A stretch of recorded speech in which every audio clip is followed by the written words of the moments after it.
yang diberikan kepada saya. Jadi begitu juga dengan kepala sekolah, terima kasih atas kesempatan yang diberikan kepada saya untuk mempresentasikan tentang pengalaman belajar kami yang kami dapatkan sebagai PDP di modul 1.4 disiplin positif. Jadi tujuannya itu menyampaikan pemahaman PDP terhadap konsep-konsep kunci dalam modul budaya positif, yaitu perubahan paradigma belajar, disiplin positif, motivasi perilaku manusia, kebutuhan dasar, posisi kontrol institusi, ajak deh gili dan segitiga institusi. Jadi ini yang akan kami sampaikan kepada teman-teman dalam materi pertama, yaitu tentang perubahan paradigma belajar. Ya, di sini ada cara Anda dan teman Anda akan melakukan kegiatan. Cobalah buka. Anda adalah A. Tugas Anda adalah menempatkan salah satu tangan Anda. Coba Anda bayangkan bahwa Anda melakukan sesuatu bersama berkata dalam kepala Anda. Anda perlu menjaga benda tersebut sekuat tenaga karena begitu pentingnya untuk kehidupan Anda. Tugas rekan Anda B adalah mencoba dengan segala cara untuk membuka kepala tangan. Kemudian teman D boleh membujuk, menghardik, mengintimidasi, memarahi atau menggoda, mengkritik, bahkan menawari Anda uang agar Anda bersedia membuka kepala tangan Anda. Nah, dari percobaan ini ya secara bergantian masing-masing. Kemudian sesudah itu kita diskusikan dulu dan coba menjawab pertanyaan-pertanyaan dibawa secara mandiri. Kemudian pertanyaannya adalah, apakah Anda atau B membuka kepala tangan, mengapa dan apa alasannya? Kemudian yang kedua, apakah A atau B menutup kepala tangan Anda, mengapa, apa alasan Anda atau B tetap menutup kepala tangan? Dalam kegiatan ini sesungguhnya siapa yang memegang kendali atau kontrol dari kegiatan membuka kepala tangan? Jadi ini tentang perubahan paradigmanya. Jadi jawabannya bisa saja seperti ini. Pertanyaan pertama atau kedua bervariasi antara yang bersedia membuka tangan dan yang tetap bertahan untuk menutup kepala tangan. Pertanyaan ketiga, siapa yang sesungguhnya memegang kontrol, yang menutup kepala tangan atau berusaha dengan segala cara untuk membuka kepala tangan rekan? Jawabannya itu kita sendiri yang memegang kontrolnya, yang kepala tangan yang membuka kontrolnya, bukan orang yang membudiknya tadi. Ya, seperti itu. Sesuai dengan kebutuhan dasar kita itu, menurut psikiater Dr. William Glasser dalam teori kontrol, kemudian berkembang dinamakan prehistori atau menuliskan beberapa miskonsepsi tentang makna kontrol tadi. Terus tentang ilusinya, ya biasanya ini ilusi mengontrol murid. Pada dasarnya kita dapat memaksa murid untuk membuat sesuatu jika murid tersebut memilih tidak melakukannya. Walaupun tampaknya guru sedang mengontrol perilaku murid, hal demikian terjadi karena murid sedang mengizinkan dirinya untuk dikontrol. Saat itu bentuk kontrol guru menjadi kebutuhan dasar yang dipilih oleh murid tersebut. Yang kontrol menyatakan bahwa semua perilaku memiliki tujuan, bahkan terhadap perilaku semua perbuatan positif efektif dan bermanfaat. Kemudian perbuatan positif atau bukan adalah bentuk kontrol. Segala usaha untuk mengurangi agar mengurangi suatu perilaku tertentu adalah suatu usaha untuk mengontrol murid tersebut. Dalam jangka waktu tertentu, kemungkinan murid tersebut akan menyadarinya dan mencoba untuk menolak kebutuhan kita atau sengaja menjadi murid tersebut menjadi tergantung pada pendapat sang guru untuk berusaha. Kemudian kita lanjut tentang ilusi bahwa kritik dan membuat orang merasa bersalah dapat menguatkan karakter. Menggunakan kritik dan rasa bersalah untuk mengontrol murid menunggu para identitas gagal. Ya. Jadi kalau kita katanya mengkritik atau menggunakan rasa bersalah ini, biasanya itu masuk dalam kategori identitas gagal. Jadi murid kita mengalami kegagalan identitas. Kemudian diusul bahwa orang dewasa memiliki hak untuk memaksa. Ya. Jadi banyak orang dewasa yang percaya bahwa mereka memiliki tanggung jawab untuk membuat murid-murid membuat hal-hal tertentu. Apapun yang dilakukan dapat diterima selama ada sebuah kemajuan berdasarkan sebuah pengukuran kinerja. Jadi katanya juga kita dilarang untuk memaksa seperti itu. Bagaimana seorang bisa berubah dari paradigma stimulus respon kepada pendekatan teori kontrol? Dari stimulus respon ini kurang, sedangkan yang katanya yang baik itu adalah tentang teori kontrol. Seperti contohnya stimulus respon. Kalau stimulus respon itu adalah realita atau kebutuhan kita bersama. Semua orang melihat hal yang sama, kita mencoba mengubah orang agar berpandangan sama dengan kita. Perilaku buruk dilihat sebagai sesuatu kesalahan. Orang lain bisa mengontrol saya bisa mengontrol orang lain. Pemaksaan ada pada saat didikan benar. Pada saat kita menuduh murid kita, kemudian tidak mempan, maka paksa. Itu maksudnya. Kemudian model berpikir manakala. Sedangkan teori kontrolnya, realita atau kebutuhan kita itu berbeda. Setiap orang memiliki gambaran berbeda. Kita berusaha memahami pandangan orang lain tentang dunia. Semua perilaku memiliki tujuan, apakah perilaku positif atau negatif. Hanya Anda yang bisa mengatur diri Anda. Jadi hanya diri kita yang bisa mengontrol diri kita sendiri. Tidak bisa dikontrol oleh orang lain. Anda tidak bisa mengontrol orang lain karena sesuai dengan yang tadi. Kemudian kolaborasi dan konsensus menciptakan pilihan-pilihan baru. Kemudian kita masuk dari apakah makna disiplin? Ya, jadi makna disiplin itu berasal dari bahasa Latin disiplina yang artinya belajar. Ya. Kemudian makna asal dari kata ini berkonotasi dengan disiplin diri dan murid-murid menurut Socrates dan Plato.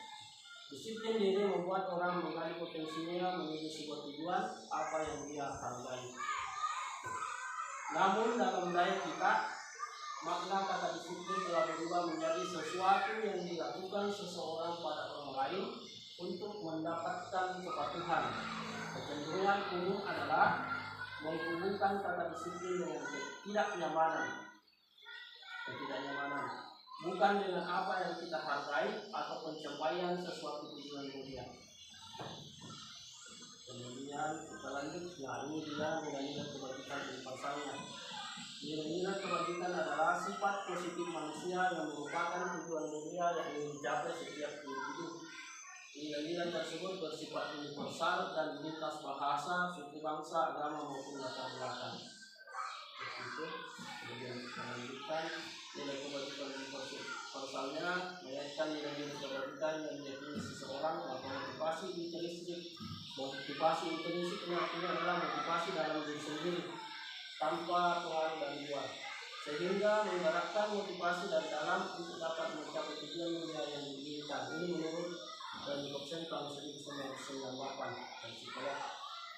Nilai kebajikan universal inilah yang ada kaitannya dengan pendidikan pada kurikulum kita yang baru, yang memasukkan yang kita sebut dengan profil pelajar Pancasila. Inilah nilai kebajikannya. Beriman, bertakwa kepada Tuhan Yang Maha Esa dan berakhlak mulia, mandiri, bernalar politis, berkebinekaan global, berkebudayaan dan kreatif. Kemudian kita lanjut tentang 3 motivasi perilaku manusia. Ya, ini ada inspirasinya. Mari kita tanyakan ke diri kita sendiri bagaimana kita berperilaku, mengapa kita melakukan segala sesuatu. Apakah kita melakukan sesuatu karena adanya dorongan dari lingkungan, atau ada dorongan yang lain. Terkadang kita melakukan sesuatu karena kita menghindari rasa takut atau ketidaknyamanan. Terkadang kita juga melakukan sesuatu untuk mendapatkan apa yang kita mau. Jadi kita masuk ke perilakunya yang pertama, untuk menghindari ketidaknyamanan atau hukuman. Inilah motivasi menurut dalam bukunya Restriction School Discipline yang mengatakan ada 3 motivasi perilaku manusia. Yang pertama, untuk menghindari ketidaknyamanan atau hukuman. Ini adalah tingkat terendah dalam motivasi perilaku manusia. Biasanya orang yang motivasi perilaku untuk menghindari hukuman atau ketidaknyamanan akan bertanya, apa yang terjadi apabila saya tidak melakukannya? Sebenarnya mereka sedang menghindari permasalahan yang mungkin muncul dalam pengaruh pada mereka secara fisik, psikologis maupun tidak terpenuhi kehidupan mereka. Jika mereka tidak melakukan tindakan tersebut, motivasi ini bersifat eksternal. Contohnya, apabila kita memberikan tugas kepada murid-murid kita, biasanya mereka itu termotivasi untuk menghindari ketidaknyamanan. Mereka pasti akan mengerjakannya karena mereka merasa takut menghindari ketidaknyamanan. Kenapa? Karena kalau tidak dikerja maka dia akan dihukum. Jadi motivasinya adalah motivasi eksternal, yaitu menghindari ketidaknyamanan. Karena takut dihukum, itu yang disebut dengan menghindari ketidaknyamanan atau hukuman. Kemudian yang kedua adalah untuk mendapatkan imbalan atau penghargaan. Jadi juga biasanya motivasinya adalah contoh ketika kita memberikan tugas atau semacam PR atau ulangan kepada anak-anak kita, biasanya kita berikan motivasi berupa penghargaan yang dapat 100 atau dapat coklat atau permen misalnya. Maka anak-anak kita itu akan mengerjakannya karena motivasinya untuk mendapatkan permen atau coklat. Ini juga disebut dengan motivasi eksternal, motivasi dari luar, bukan motivasi dari diri sendiri.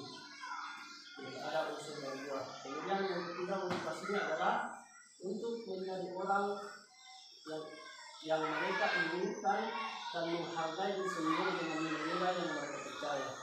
Orang dengan motivasi ini akan bertanya, akan menjadi orang seperti apa bila saya melakukannya. Mereka melakukan sesuatu karena nilai yang mereka yakini dan hargai, dan mereka melakukannya karena mereka ingin menjadi orang yang melakukan nilai-nilai yang mereka yakini tersebut. Ini adalah motivasi akan membuat seseorang memiliki disiplin positif, karena motivasi perilakunya bersifat internal dan bukan dari eksternal. Motivasi pertama dan kedua. Contohnya ini biasanya anak-anak kita datang ke sekolah tanpa terpengaruh dari motivasi pertama dan kedua, tapi berdasarkan karena keinginannya sendiri dan menghargai dirinya sebagai seorang pelajar. Begitu pula dengan kita sebagai guru. Kita datang ke sekolah karena menghargai diri kita, kemudian tugas kita tanpa menghindari ketidaknyamanan dan motivasi pertama, tidak nyaman ditemui oleh kepala sekolah, tidak nyaman seperti itu misalnya. Kemudian untuk menghindari motivasi kedua adalah menghindari dari motivasi kedua, walaupun tanpa penghargaan tetap kita melakukan tugas kita sebagaimana mestinya. Itu yang disebut motivasi yang kita lakukan adalah motivasi tentang menghargai diri sendiri.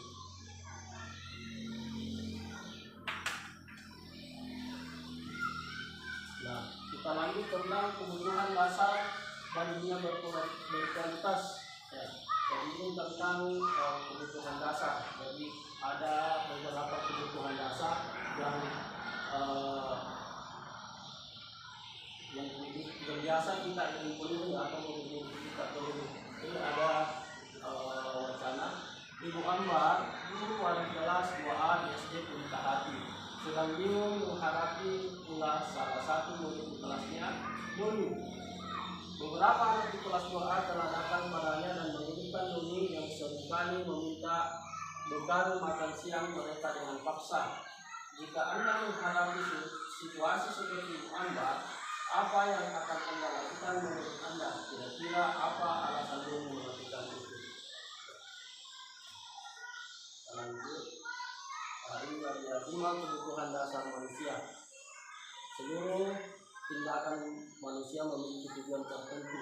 Semua yang kita lakukan adalah usaha terbaik kita untuk mendapatkan apa yang kita inginkan. Kita dapat mendapatkan apa yang kita inginkan, sebetulnya saat itu kita sedang memenuhi suatu atau lebih dari satu kebutuhan dasar kita, yaitu kebutuhan untuk bertahan hidup atau survival, kasih sayang dan rasa diterima, atau kebebasan atau hidup, kesenangan atau fun, dan penguasaan atau power. Inilah 5 kebutuhan dasar manusia.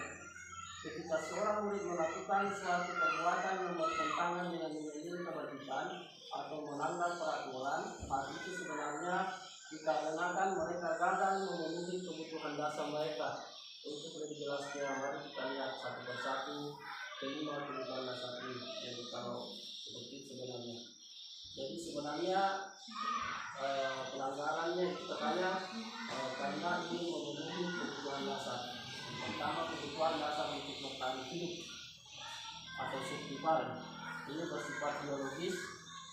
Contohnya tadi tentang kasus Doni, apabila jawabannya Doni ketika ditanya oleh Bu Akbar adalah karena ia lapar dan orang tuanya tidak membawakan bekal maka makan siang, maka kebutuhan dasar yang sedang berusaha dipenuhi oleh Doni adalah kebutuhan untuk bertahan hidup.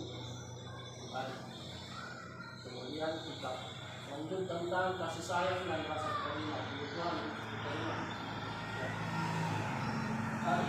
Apabila Doni menjawab alasannya mengambil bekal temannya karena dia merasa senang temannya jadi memperhatikan dia, ketika temannya melakukan tindakannya itu pada ibunya dan ibunya memberitahu orang tuanya sehingga orang tuanya jadi memperhatikan dia, maka kebutuhan dasar yang saya dipenuhi adalah kebutuhan akan kasih sayang dan rasa diterima.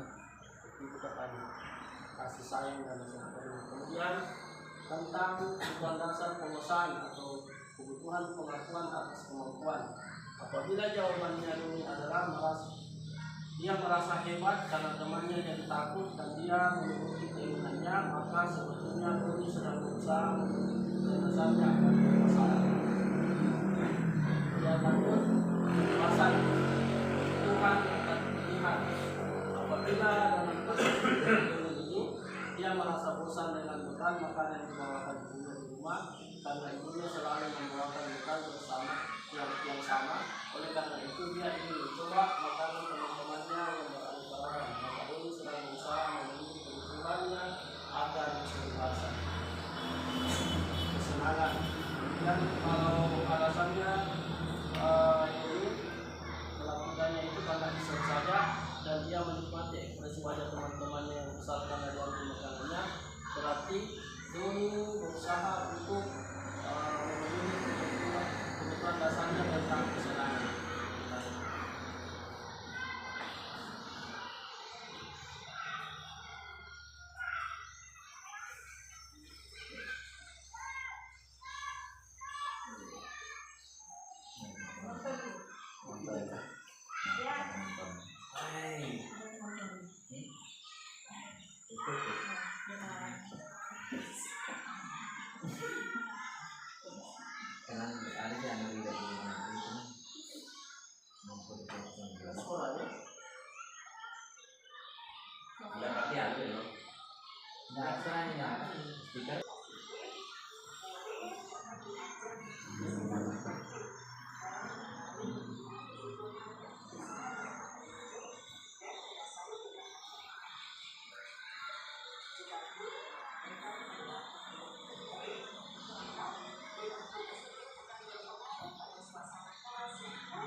memberikan di 5 posisi kontrol. Jadi menurut yang tercantum dalam bukunya Restitution Disiplin dalam tahun 98 yang mengatakan bahwa guru perlu meninjau kembali penerapan disiplin dalam ruang kelas mereka selama ini. Apakah telah efektif? Apakah berpusat memerdekakan, memandirikan murid, bagaimana dan mengapa? Melalui serangkaian riset dan berdasarkan pada teori kontrol, ada 5 posisi kontrol yang diterapkan oleh guru, orang tua ataupun atasan dalam melakukan kontrol. 5 posisi kontrol tersebut adalah sebagai penghukum, pembuat rasa bersalah, kemudian sebagai teman, pemantau dan manajer. Mari kita tinggal di dalam tersebut. Sebagai penghukum, penghukum atau seorang penghukum biasa menggunakan hukuman fisik maupun verbal. Orang-orang yang menjalankan profesi penghukum senantiasa mengatakan bahwa sekolah memerlukan sistem atau alat yang dapat menyenangkan murid-murid. Guru yang menerapkan proses penghukum akan berkata, "Patuhi aturan saya atau awas, kamu selalu saja salah, pasti selalu yang terakhir selesai." Guru seperti ini senantiasa percaya hanya ada satu cara agar pembelajaran bisa berhasil, yaitu cara dia. Itu adalah penghukum. Kemudian yang kedua adalah membuat merasa bersalah. Membuat merasa bersalah pada posisi ini biasanya guru akan bersuara lebih lembut. Membuat merasa bersalah akan menggunakan ketelingan yang membuat orang lain merasa tidak nyaman. Bersalah atau rendah diri, kata-kata yang keluar dalam mulut akan seperti, "Ibu sangat kecewa sekali dengan kamu." Berapa kali Bapak harus memberitahu kamu ya? Gimana coba kalau orang tua kamu tahu kamu berbuat begini? Di posisi ini murid akan memiliki penilaian diri yang buruk tentang diri mereka. Murid merasa tidak berharga dan telah mengecewakan orang-orang yang disayangi. Kemudian yang kedua, sebagai teman, guru pada posisi ini tidak akan menyakiti murid, namun akan tetap berupaya mengontrol murid melalui persuasi. Posisi teman pada guru bisa negatif atau positif. Di sini berupa hubungan baik antara guru dan murid. Guru posisi teman menggunakan hubungan baik dan menguap untuk mempengaruhi seorang. Mereka akan berkata, "Ayo bantulah diri Bapak ya. Ayo kita tidak bantuan Bapak selama ini. Ya sudah, hari ini tidak apa-apa. Nanti Ibu bantu bereskan." Hal negatif dari posisi teman adalah bila suatu saat guru tersebut tidak membantu, maka murid akan kecewa dan berkata, saya pikir Bapak Ibu itu adalah teman saya." Murid merasa kecewakan dan tidak mau lagi berusaha. Hal ini yang mungkin timbul dalam murid hanya akan bertindak untuk tertentu dan tidak untuk guru lain. Murid akan tergantung pada guru tersebut. Kemudian sebagai pemantau, pemantau ini berarti mengawasi. Pada saat ini mengawasi, kita bertanggung jawab atas perilaku orang yang kita awasi. Biasanya kita memposisikan diri ini sebagai pemantau dengan dasar pada tata tertib sekolah atau kelas kita. Jadi itu yang disebut dengan pemantau. Jadi anak-anak yang melanggar tata tertib kita terapkan sesuai dengan tata tertibnya. Itu maksud dari pemantau. Biasanya pertanyaannya adalah peraturannya apa yang telah kamu lakukan, sanksi atau konsekuensinya apa. Seperti itu para pemantau. Kemudian manajer. Posisi terakhir atau manajer adalah posisi di mana guru berbuat sesuatu bersama dengan murid, mempersilahkan murid mempertanggungjawabkan perilakunya, mendukung murid agar dapat menemukan solusi atas permasalahannya sendiri. Seorang manajer telah memiliki keterampilan di posisi teman maupun pemantau. Dengan demikian bisa jadi waktu teman pada kedua posisi tersebut tidak diperlukan. Misalnya di sini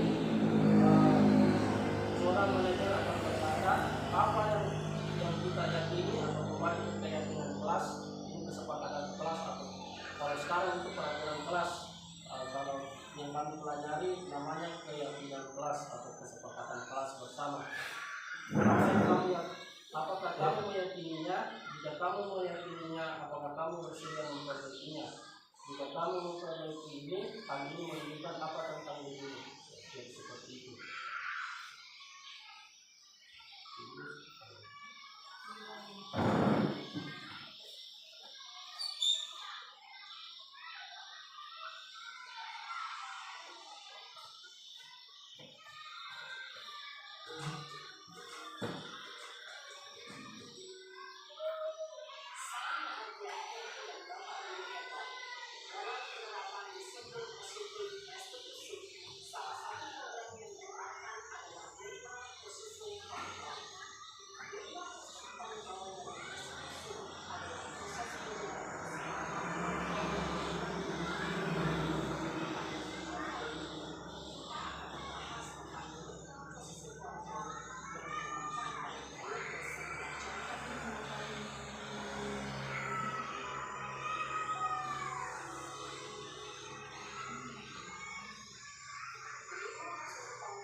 5 hari selama terus. Ini cara di habis ini terlambat lagi.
Posisi 1 terakhir jadi satu menit.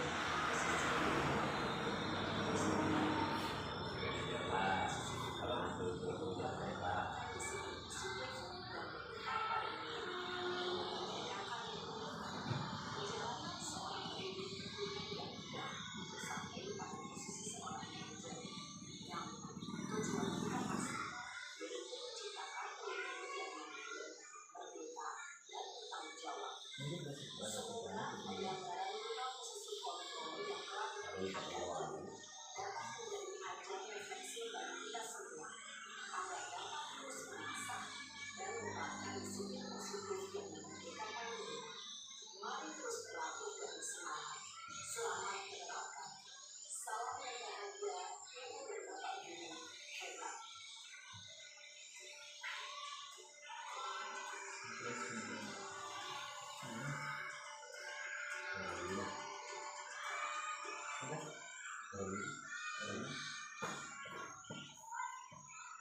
kalau kan lupa.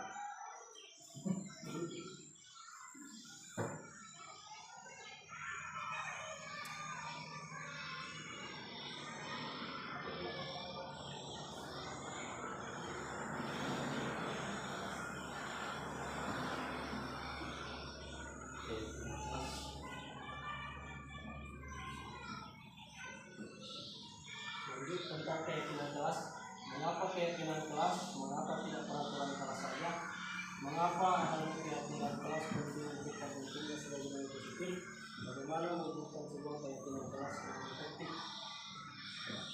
Untuk mendukung motivasi intrinsik, kembali ke nilai-nilai keyakinan karena akan lebih menggerakkan seseorang dibandingkan dengan mengikuti serangkaian peraturan. Nilai keselamatan atau kesehatan ini yang kita sebut sebagai satu keyakinan. Nilai kebaikan universal. Seorang akan memberikan gerak dan bersemangat untuk menjalankan keyakinannya daripada hanya sekedar mengikuti serangkaian peraturan tertulis tanpa maksud.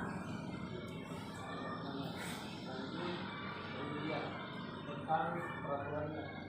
Peraturan dan keyakinan kelas perbedaan.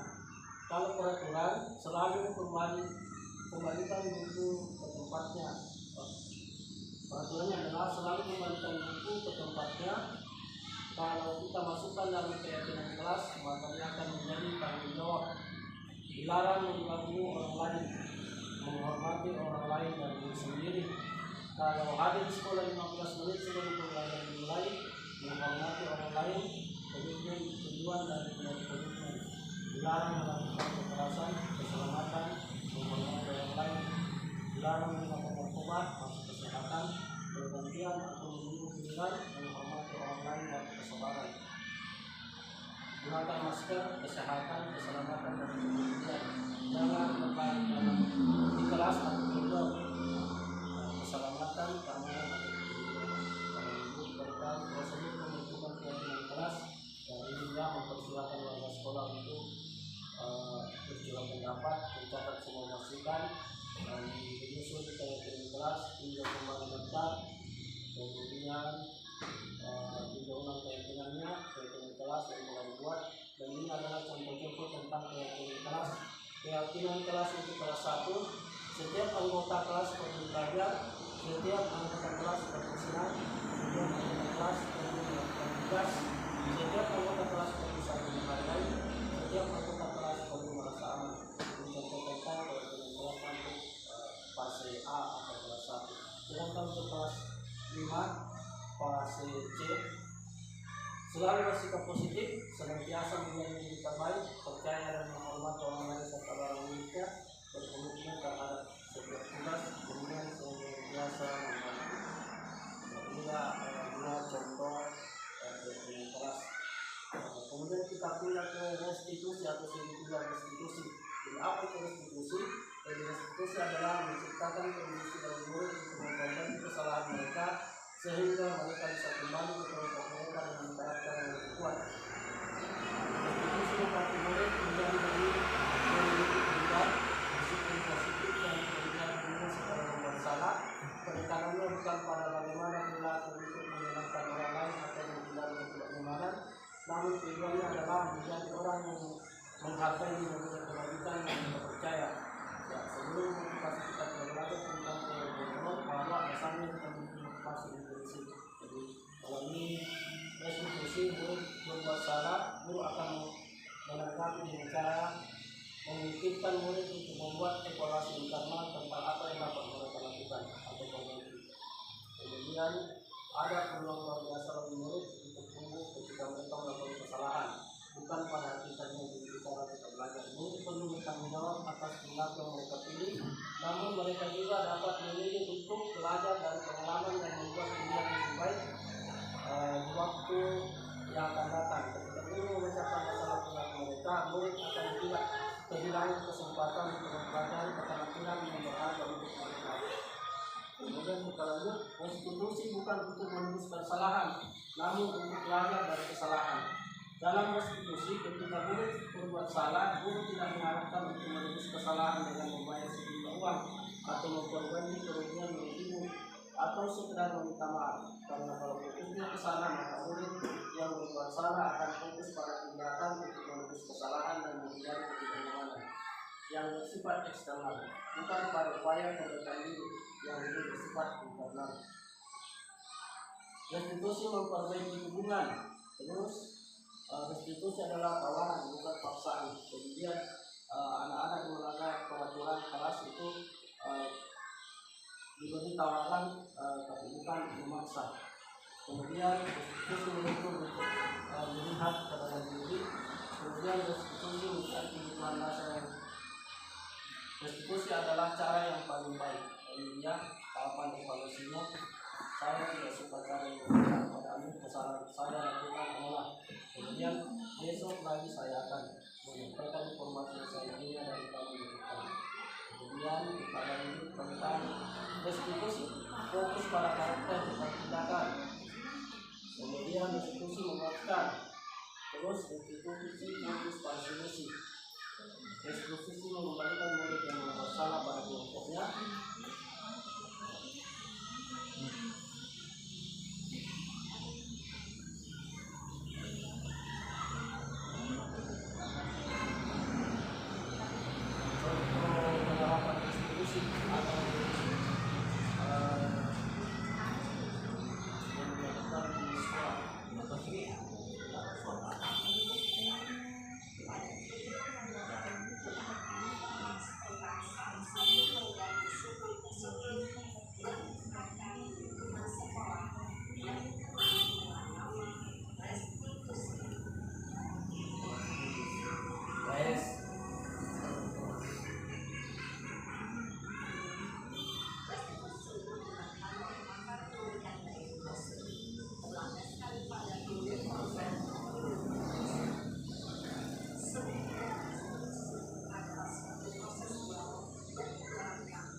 Kenapa ya?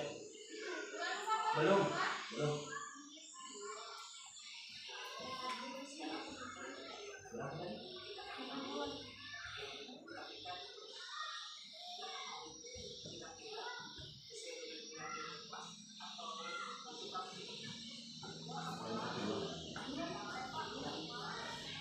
Kenapa ya?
Pak, kalau nasihati yang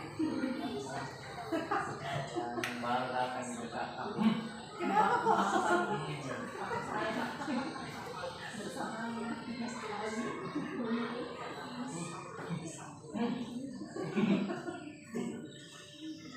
Tapi istilah kegiatannya selain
Kita lanjut lagi Pak Salim.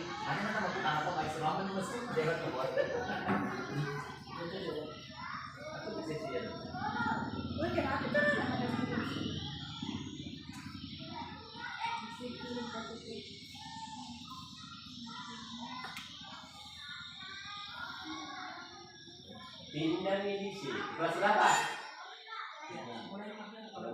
Ulangi kelas ini.